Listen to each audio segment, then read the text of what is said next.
agradecemos el estar aquí reunidos. Señor, bajo tu presencia y tu dirección, Señor, queremos abrir tu palabra y que ella nos hable a nuestra mente, nos hable a nuestro corazón. Señor, dispón el corazón, dispón también nuestra mente para exponerla, para escucharla. Igual que hemos orado por Marta, te damos las gracias, igual que hemos orado por Eva, te damos las gracias por Marta, aunque ella ya llevamos tiempo disfrutándola, de su alegría, de su sonrisa. Cada domingo que está aquí con nosotros, Señor, te pedimos que la sigas guardando y cuidando también, y es un privilegio, Señor, tenerla entre nosotros. Te pedimos que algún día, en tu gracia y en tu misericordia, tanto ella, Eva, como Marta, sean también tu hija. En el nombre de Jesús. Amén. Bien, os invito a que abráis vuestras Biblias en el capítulo 7 del Evangelio de Lucas. Para los que no sois habituales, nos visitáis, estamos predicando este Evangelio de Lucas de forma consecutiva, desde el capítulo 1 hasta que lleguemos al final. Y en esta mañana vamos a estar en los versículos del 11 al 17, Lucas 7 del 11 al 17. Y también habrá bastantes cosas que ya habéis escuchado de parte de Samuel en esta mañana, las vais a volver a escuchar en esta predicación. Os prometo que en ningún momento hemos hablado durante esta semana, ninguno de los dos, pero cuando se predica a Cristo, cuando se predica la palabra, solo hay un mensaje. Dice así la palabra del Señor, Lucas capítulo 7, versículos del 11 al 17, y allí vamos a responder una pregunta que ya también Samuel ha hecho. ¿Quién es Jesús? ¿Quién es Jesús? Dice así la palabra del Señor, y leo la versión de las Américas por si os cambia alguna palabra. Aconteció poco después que Jesús fue a una ciudad llamada Naín, y sus discípulos iban con él acompañados por una gran multitud. Y cuando se acercaba a la puerta de la ciudad, he aquí sacaban fuera a un muerto, hijo único de su madre, y ella era viuda.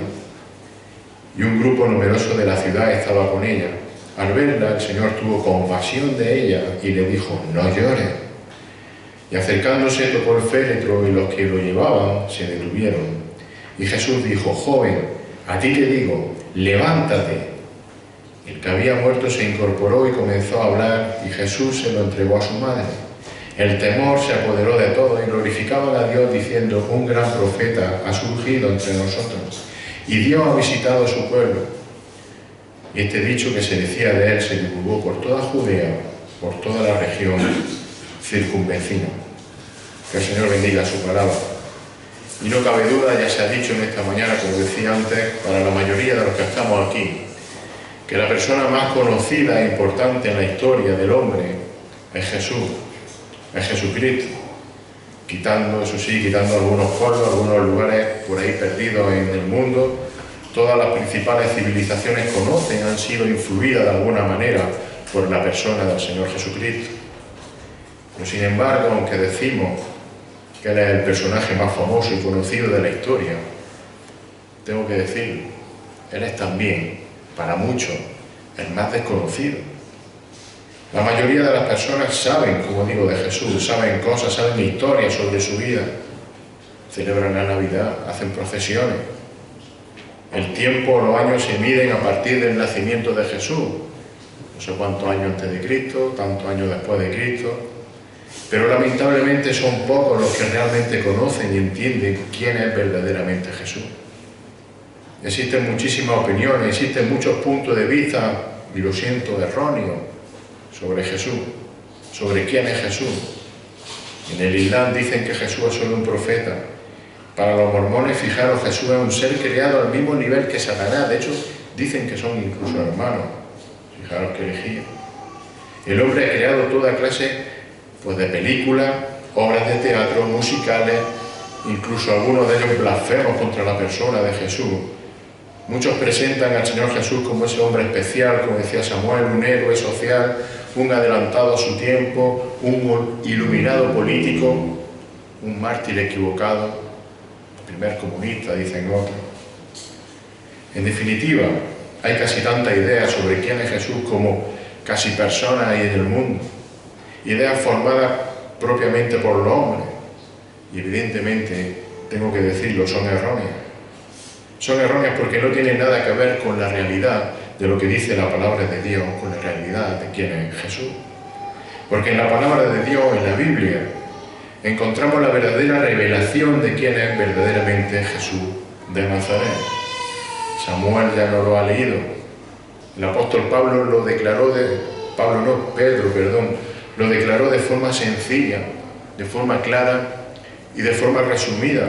Mateo 16 se lo ha leído, versículos 13 al 16.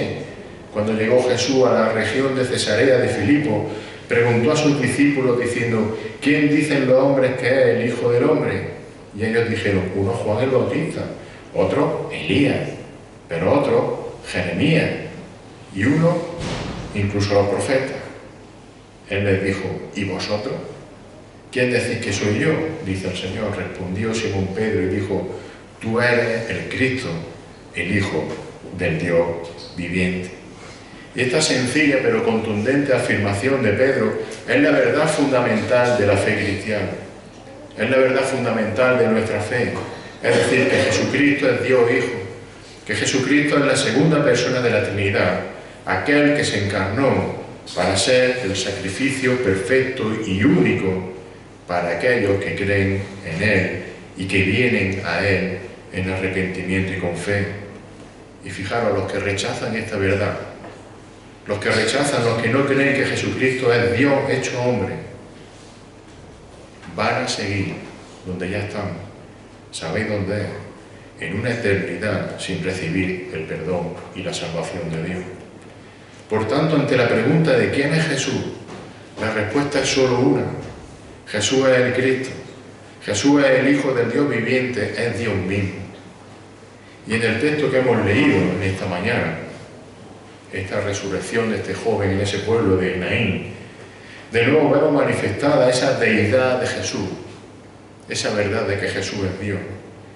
Y en esta ocasión, como digo, lo encontramos en este pasaje a través de la resurrección de entre los muertos de un joven. Este pasaje nos muestra cuatro evidencias de la deidad de Cristo a través de este milagro de la resurrección del joven de Naín. Y esa deidad de Cristo queda demostrada primero a través, en el versículo 11, de un propósito, el propósito divino, el propósito con el que actúa el Señor. En el versículo 12 veremos la providencia divina. Versículo 13 hay una compasión divina. Versículos 14 y 15 el poder divino. Y al final veremos la respuesta de los que vieron ese milagro.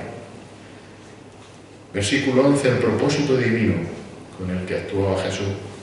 Dice que aconteció poco después que Jesús fue a una ciudad llamada Naín y sus discípulos iban con él acompañados por una gran multitud. Y dice Lucas que este relato en aquella ciudad de Naín aconteció poco después. Dice así el texto.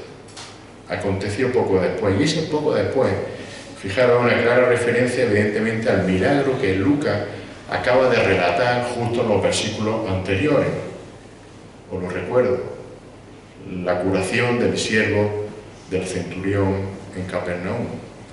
Por tanto, unos días después de sanar a aquel siervo del centurión en Capernaum, nos encontramos ahora al Señor Jesús en la pequeña ciudad aldea de Naín, a 30 kilómetros al sur de Capernaum. El caso es que leemos que el Señor hace este viaje 30 kilómetros, 1 o 2 días andando, acompañado de sus discípulos y acompañado de una gran multitud hasta esta pequeña aldea. Una pequeña aldea en la que aparentemente no hay nada interesante, no hay nada especial por la que ellos tengan que ir allí. Muchos habéis venido hoy a Linares, pero con un motivo. ¿Por qué iba Jesús a Naín, aquella aldea que no tenía nada? Ahora bien, fijaros, Dios, que es soberano. Dios no hace las cosas por casualidad.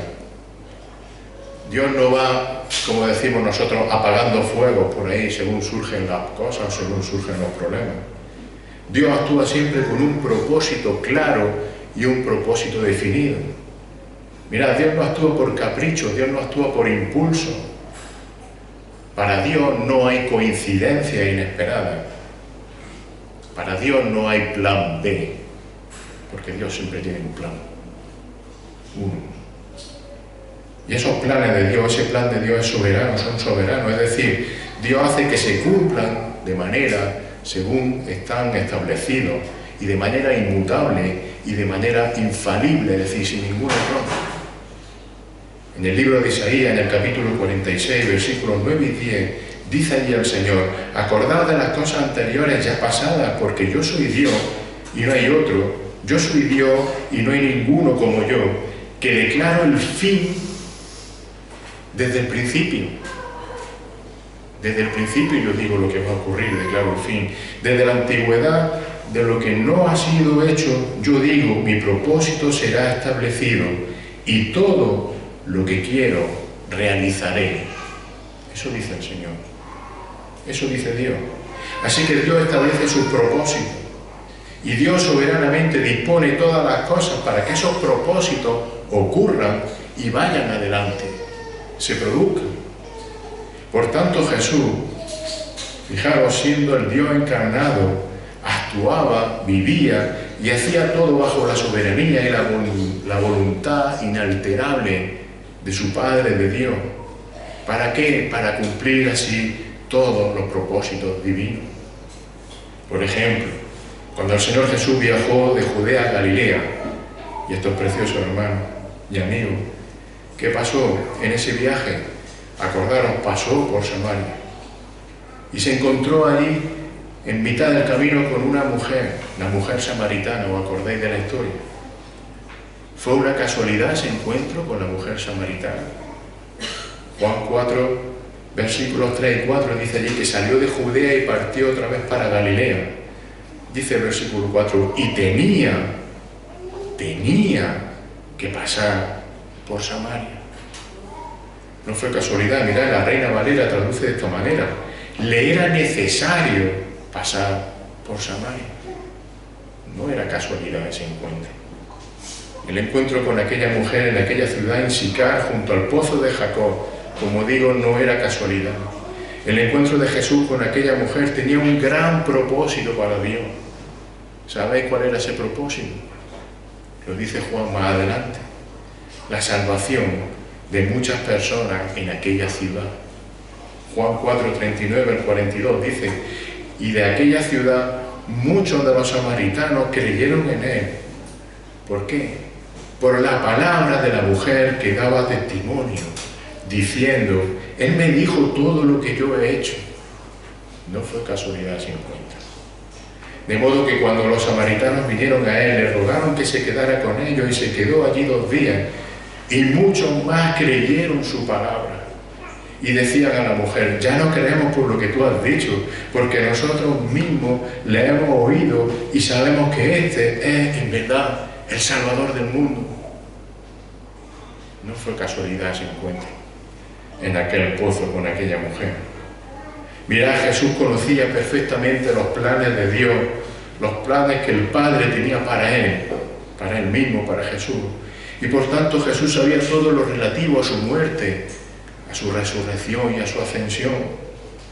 Por eso, fijaros, cuando llegó el momento que él tenía que ir a la cruz, ¿qué hizo el Señor?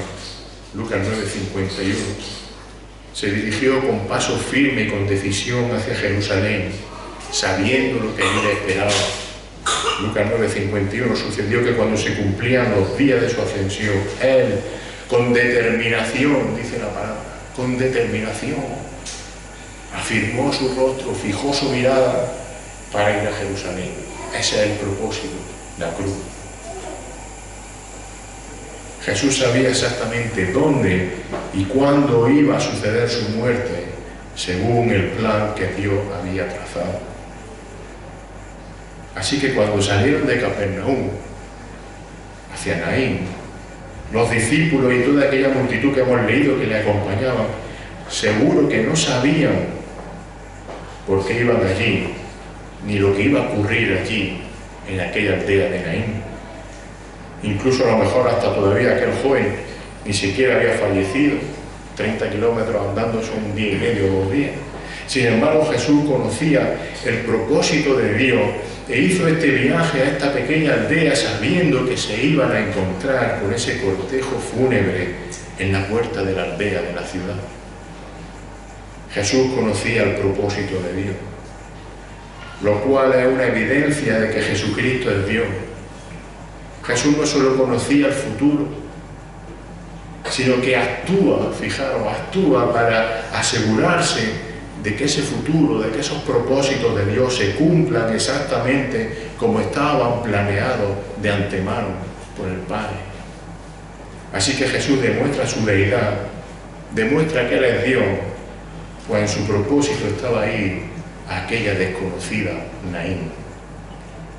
Y la siguiente evidencia de esa deidad de Jesucristo en este milagro es su providencia divina. Dice el versículo 12, que cuando se acercaba a la puerta de la ciudad, y aquí sacaban fuera un muerto, hijo único de su madre, y ella era viuda, y un gran grupo numeroso de la ciudad estaba con ella. Providencia divina. ¿Qué es la providencia divina?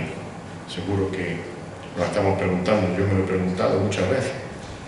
Mira, la providencia divina es el control, es la supervisión de Dios sobre todas las acciones, sobre todas las decisiones y sobre todos los acontecimientos de la humanidad, con el fin de que se cumplan y de que se realicen sus propósitos que hemos visto antes de terminar. Eso es la providencia divina.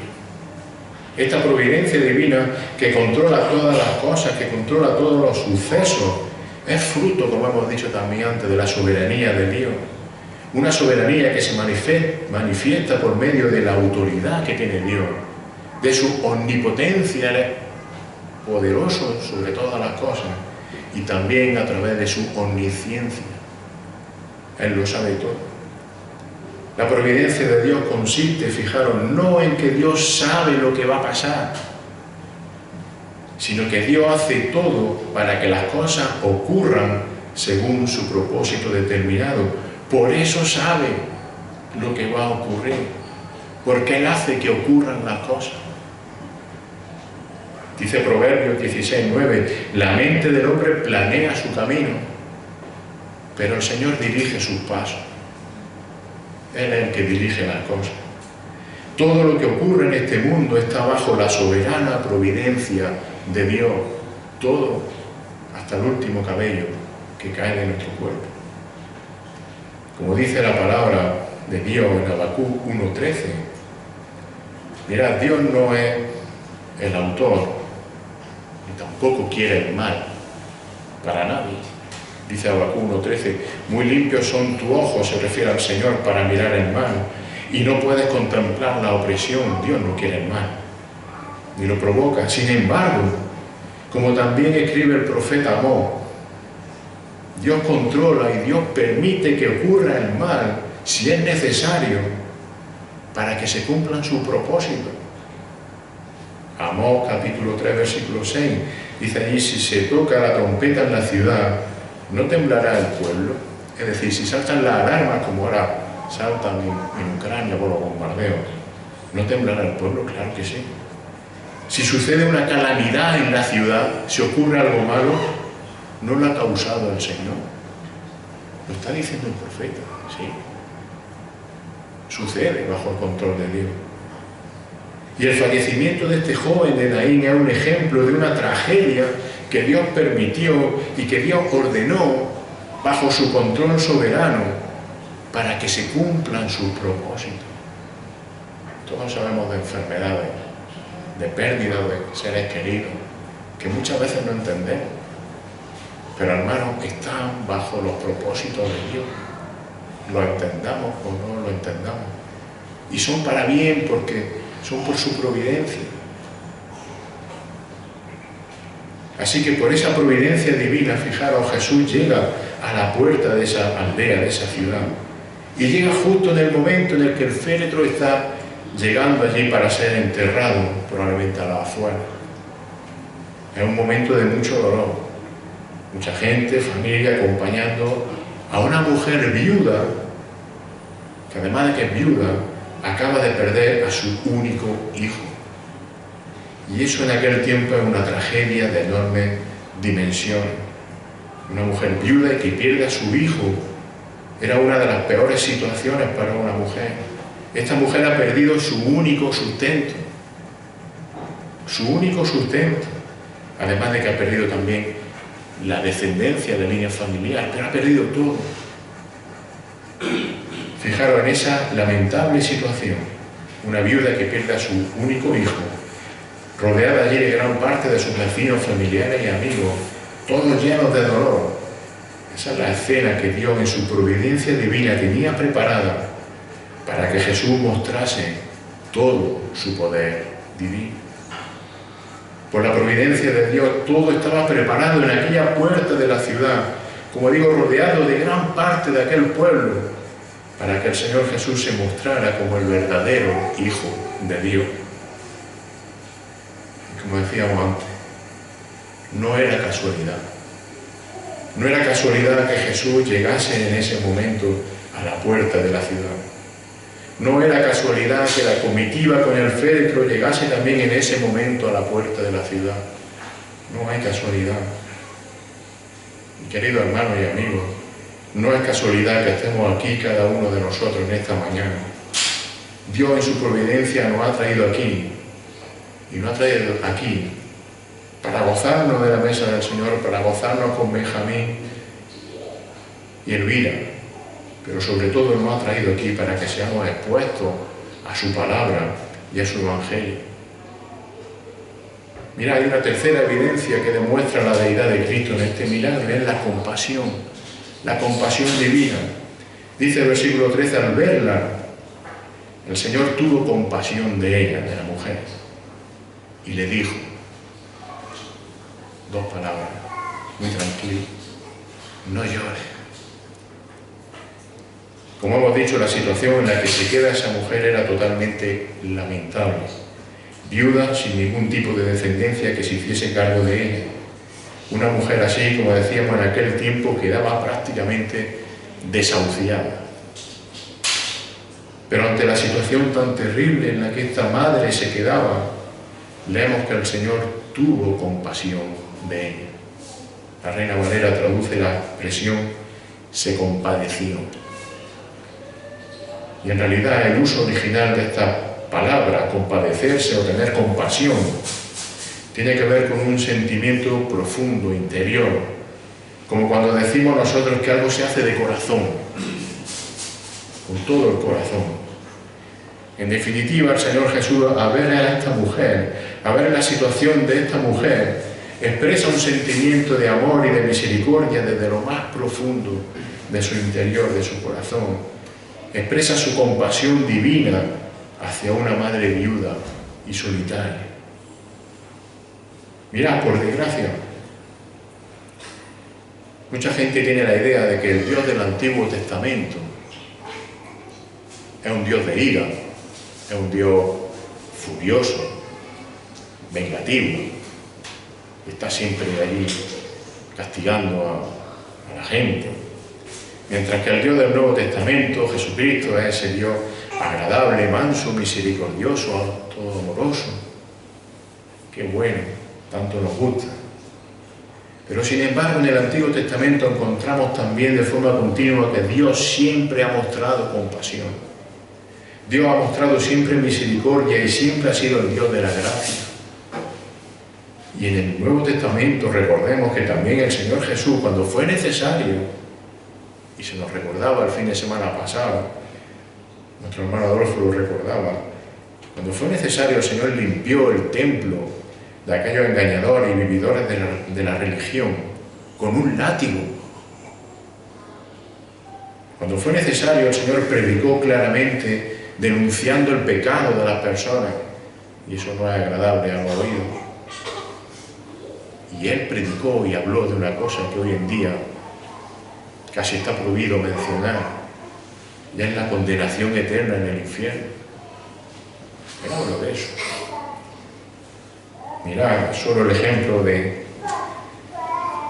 ese templo, Juan 2, 13 al 16, dice, la Pascua de los judíos estaba cerca, Jesús subió a Jerusalén, encontró en el templo a los que vendían bueyes, ovejas y palomas y a los que cambiaban dinero allí sentados, y haciendo un azote de cuerda, y haciéndose un látigo, echó a todos fuera del templo con las ovejas y los bueyes, desparramó, así, tiró allí como pudo, con todo su enfado, las monedas de los campistas y volcó las mesas. Otro ejemplo, cuando querían acusar al Señor por sanar a aquel hombre de la mano seca en un día de reposo, el Señor respondió con enojo y enfado por aquel pecado de aquellos fariseos que estaban tentándolo. Marcos 3, capítulo 3, versículos del 1 al 5, dice: otra vez entró Jesús en una sinagoga.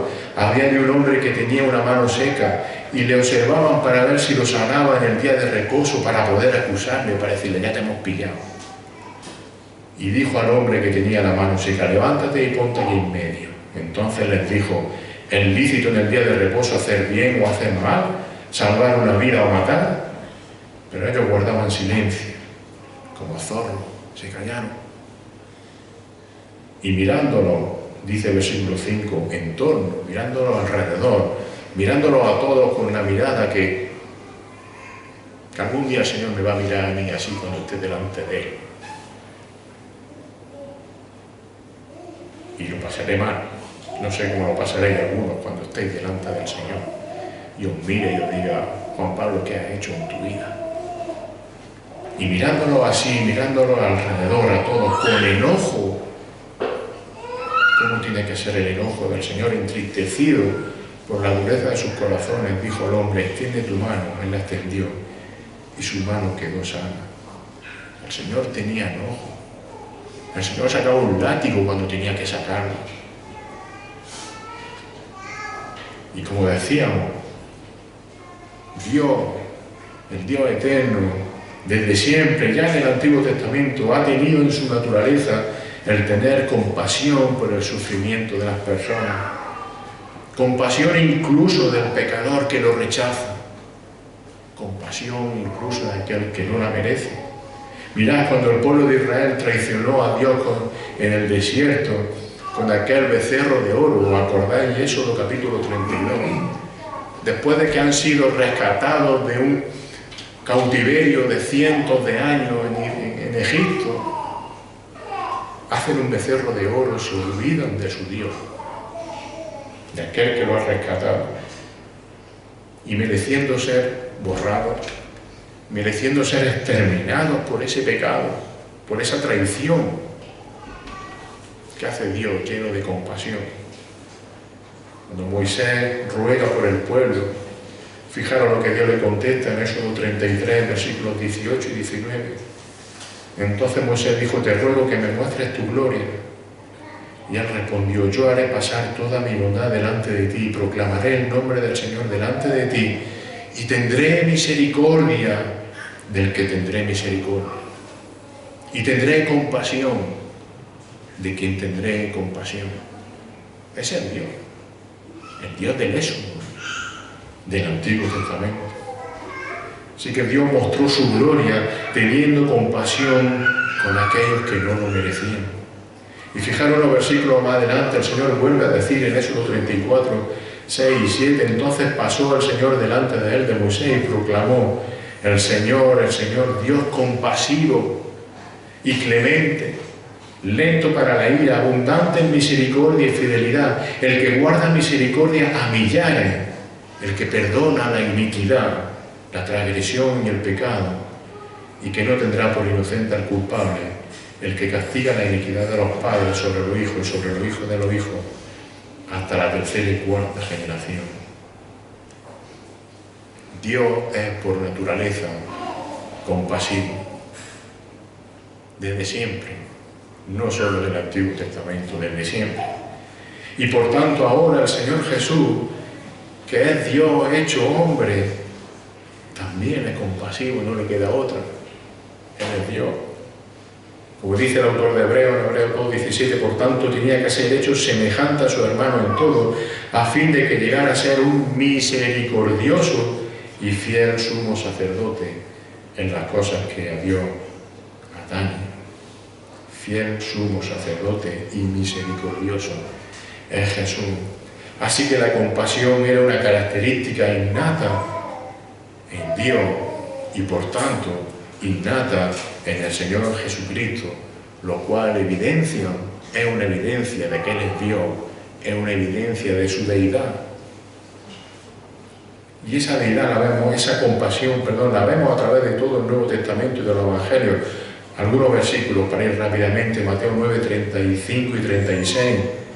Allí dice que Jesús recorría todas las ciudades y aldeas, enseñando en las sinagogas de ellos, proclamando el Evangelio del reino, sanando toda enfermedad y toda dolencia.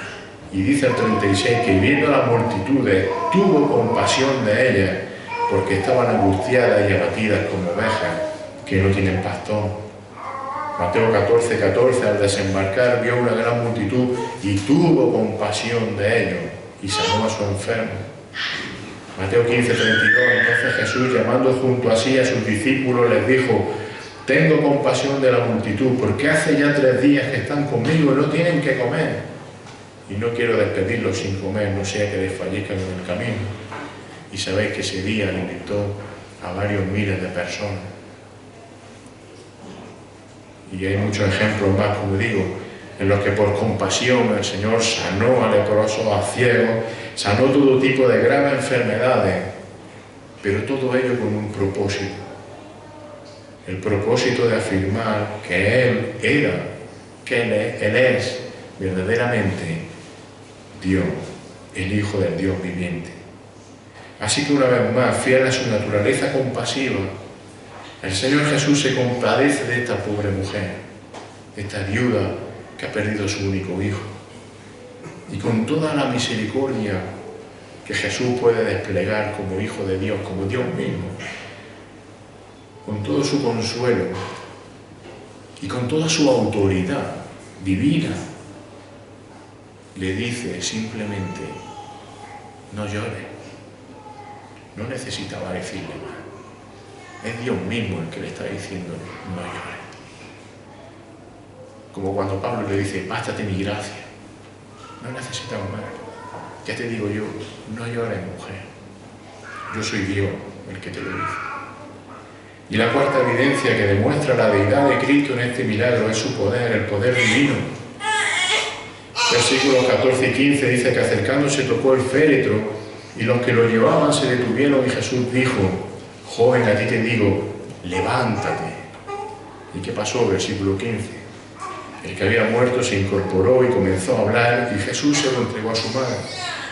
Así que llegamos a este momento, digamos, cumbre de la escena.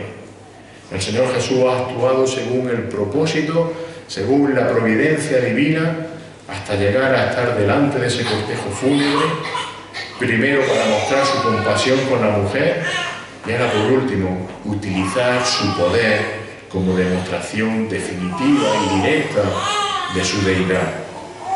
Y cuando Jesús toca ese féretro y manda al joven muerto a levantarse, está demostrando allí su total poder y toda su autoridad divina sobre la muerte.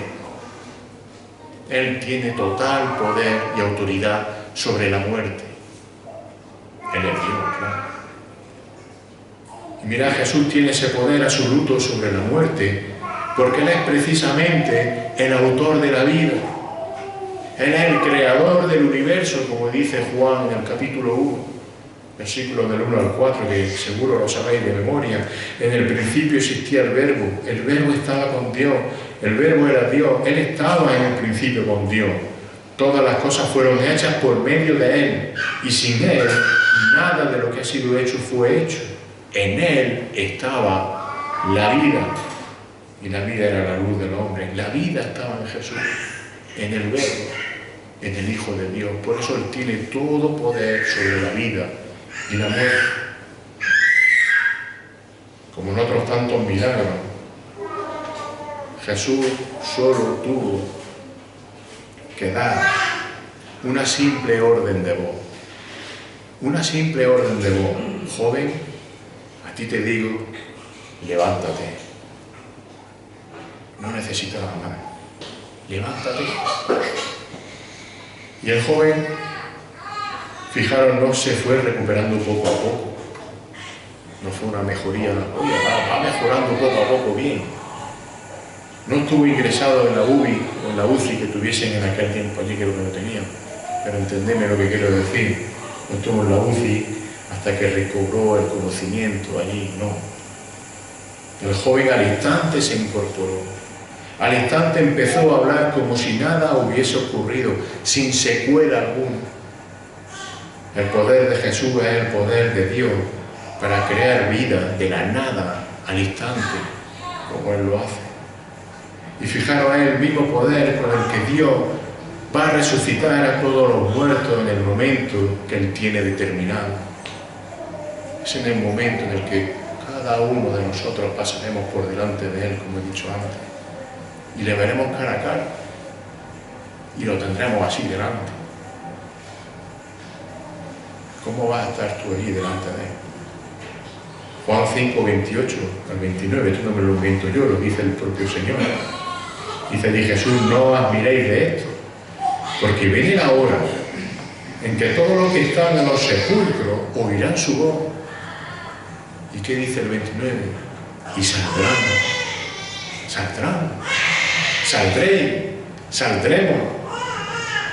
Y los que hicieron lo bueno, fijaros, a resurrección de vida. Pero es que sigue el versículo, sigue hablando Jesús. Y los que practicaron lo malo, los que han rechazado a Cristo, los que no han creído que Él es el Hijo de Dios, los que no han creído que Él murió en la cruz para pagar por los pecados, a resurrección de juicio, a una condenación. Esto es serio. Pero fijaros, hay otro detalle importante en este milagro que realiza el Señor. Y sobre todo si lo comparamos con la sanación justo que hay en el texto anterior, como decíamos antes, del siervo del centurión en Capernaum. Mientras que el centurión, si os acordáis, pidió al Señor que sanara al siervo, envió a un emisario, envió a unos amigos. En este caso de Naín, nadie va a buscar al Señor para que resucite al joven. Nadie va a buscar al Señor para que vaya y muestre misericordia con aquella madre viuda. En este caso, el milagro que obra el Señor no está supeditado a la fe de nadie, como si pasó con la fe de aquel centurión. Y esto muestra una cosa, querido hermano y amigo. Muestra que Dios no tiene por qué hacer las cosas en función de la fe de nadie, ni en función de lo que haga una persona, ni en función, por supuesto, de los méritos de nadie, ni de tu obra, ni de lo que tú merezcas. Dios de forma soberana, y a lo mejor es difícil de entender, porque no entra dentro de los cálculos de nuestra mente finita, pero Dios de forma soberana, lo entienda o no, actúa y utiliza su poder cuando quiere, como quiere y con quien quiere, según su santa y divina voluntad. Mirad, la fe la pone Dios en tu corazón o en nuestro corazón como medio para producir en nosotros la salvación que no podemos alcanzar por nosotros mismos. Pero esa fe no es el medio por el que Dios decide obrar un milagro. Dios hace los milagros según su santa y bendita voluntad, según su compasión, mediante su providencia, como hemos visto. ¿Y para qué? Para cumplir sus propósitos, no nuestros deseos, sus propósitos. Y esos milagros no tienen que estar supeditados ni a lo que nosotros digamos, pensemos o deseemos, y ni mucho menos a nuestras obras. Por tanto, Jesús muestra su deidad mostrando ese poder divino, porque puede resucitar a un muerto al instante, y lo resucita de forma completa y perfecta. Leemos que el joven se levantó con toda su fuerza completamente repuesta, y que el Señor se lo devuelve o se lo entrega a su madre. Toma, aquí lo lleva, perfecto. 4 evidencias de la deidad de Jesús en este milagro, de esta resurrección del joven de Naín: el propósito, la providencia, la compasión y el poder divino de Jesús sobre la muerte. Pero tal demostración de esta deidad de Cristo, de ver allí a Cristo delante de ellos, tuvo una respuesta en aquellas personas, las numerosas personas que se encontraban en aquella puerta principal de Naín. Dice el versículo 16 y 17: el temor se apoderó de ellos y glorificaban a Dios, diciendo: un gran profeta ha surgido entre nosotros y Dios ha visitado a su pueblo. Y este dicho que se decía de él se divulgó por toda Judea y por toda la región circunvecina. Evidentemente una resurrección así, un milagro espectacular como este, tuvo que causar una reacción en las personas que presencian esta escena. Y la primera reacción que vemos es que tuvieron temor. El temor se apoderó de ellos, dice el texto. Ante la demostración de la deidad de Jesús, la reacción de aquellas personas fue tener miedo y temor. Sintieron el mismo temor y el miedo lógico de estar ante la presencia del mismo Dios, como le pasó a Moisés, cuando estaban allí con aquella zarza encendida o ardiendo, en Éxodo capítulo 3, versículos 5 al 6. Dice allí que entonces él dijo: el Señor, no te acerques, le dice a Moisés, no te acerques aquí, quítate las sandalias de los pies, porque el lugar donde estás parado es tierra santa. Y añadió: yo soy el Dios de tu padre, el Dios de Abraham, el Dios de Isaac, el Dios de Jacob. Claro, y entonces ¿qué pasa? Moisés cubrió su rostro porque tenía temor de mirar a Dios. Aquellas personas decían: esto viene de Dios, y tuvieron temor, como tuvo Moisés. Y lógicamente de inicio sienten este temor, pero cuando van entendiendo quién era verdaderamente Jesús y de dónde provenía ese poder por el que levantaba a los muertos de la tumba, ese temor se convirtió, dice el texto, en dar gloria a Dios. Y luego reconocen incluso y dicen que Dios ha visitado a su pueblo. Así que algunos de los que estaban allí presentes lo tenían claro. Era Dios mismo el que estaba allí delante de ellos. Jesucristo es Dios, porque solo Dios tiene poder para resucitar a los muertos físicamente y a los muertos espiritualmente por su pecado. Como dicen, Dios nos estaba visitando en la persona de Jesús.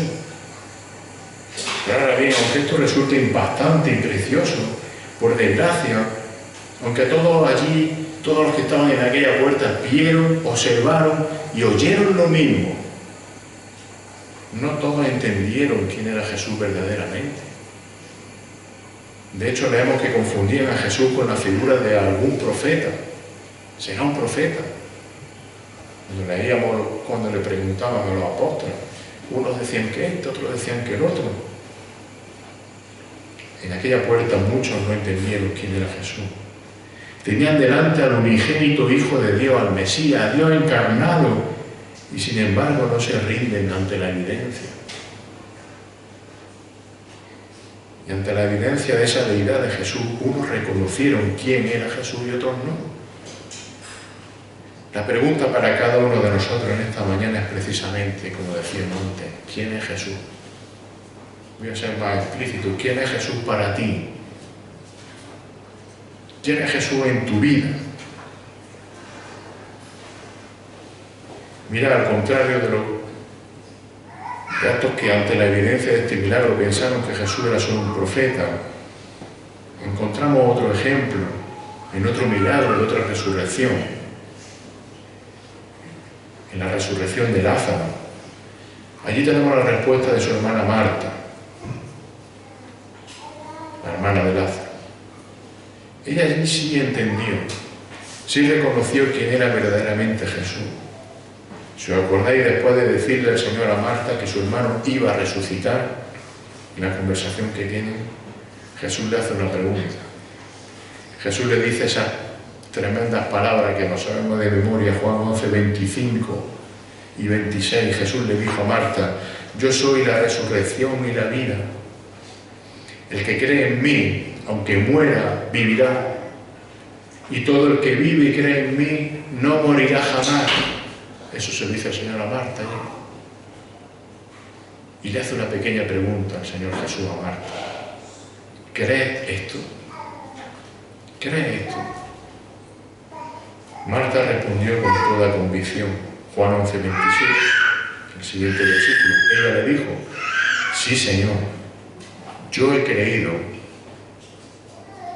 que tú eres el Cristo, el Hijo de Dios, el que viene al mundo, el que nos ha visitado, como decían aquellos en la puerta. Dios nos ha visitado, tú eres el que ha venido al mundo a visitarnos. Así que ante la pregunta de quién es Jesús, la respuesta de Marta debe ser también nuestra respuesta, tu respuesta. Jesús es el Hijo de Dios. Jesús es la segunda persona de la Trinidad encarnada, aquel que vino a la tierra con un propósito divino, como dice Mateo 20:28, para dar su vida en rescate por muchos. Ese era su propósito. Pero para cumplir ese propósito, según su providencia divina, hizo todo lo necesario. ¿Y sabéis cuál era todo lo necesario para cumplir ese propósito? Lo necesario era morir en la cruz y resucitar al tercer día, Romanos 4:24, el cual fue entregado por causa de nuestras transgresiones y resucitado para nuestra justificación. Cristo tiene un propósito que cumple con su providencia. Pero fijaros, no solo eso, sino que con toda compasión nos advierte de las consecuencias de no creer en Él y de rechazarlo como Hijo de Dios. Jesús dijo en Juan 8:24, por eso os dije que moriréis en vuestros pecados, porque si no creéis que yo soy, moriréis en vuestros pecados. El Señor en su misericordia advierte de la consecuencia de rechazarlo. No es una amenaza, es una advertencia llena de misericordia. Llena de misericordia. Así que, ¿quién es Jesús? ¿Quién es Jesús en tu vida? El apóstol Pedro respondió otra vez. Respondió cuando estaba con los apóstoles. Y de nuevo respondió a esta pregunta ante el concilio. En Hechos capítulo 4, versículo 11 y al 12, y con esto terminamos. Dice allí el apóstol Pedro, delante del concilio, este Jesús es la piedra desechada por vosotros, los constructores. Esa piedra que ha venido a ser la piedra angular.